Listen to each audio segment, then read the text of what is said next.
Hello Mzansi, welcome to Mgoso Mzansi. If today is your first time visiting this channel, please do the right thing and click the subscribe button, and also don't forget to smash the like button.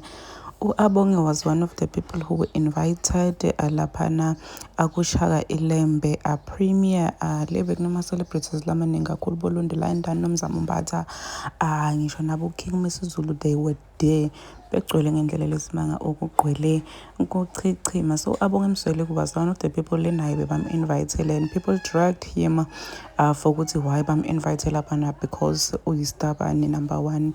Number two, people said ukuthi njena indlela agqoke ngakhona ugqoke kabi. Abantu abaningi nje they were just dragging him, but ngathi ngigwende mantashe, ngathi ngitokoloshi, they were saying all sort of nasty things ku-Abonge. Nkosi yami ethi u-Abonge athi sabantu lothi ethulela akahluphi umuntu, akaqala umuntu, akatrendi ngokusukela muntu. So indlela abantu bamdrage ngakhona it was really bad. So baba wakhe sathi ukuthi uma samsele uyadifela nga-Abonge, kubonke abantu abakhe sathi ukuthi favorite yakhe ngu-Abonge. So umpostile naye olaphana ku-Instagram, and people started laughing, bahleka indlela agqoke ngakhona.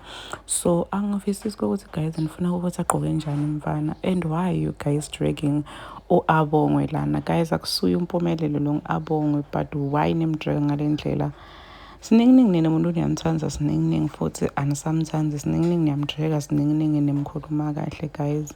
Ngaze ngava buhlungu indlela nimdrage ngakhona u-Abonge lapha ku-TikTok. Uthi Mvuleni yena uShaka wayengeke avume isitaba nozini lakhe.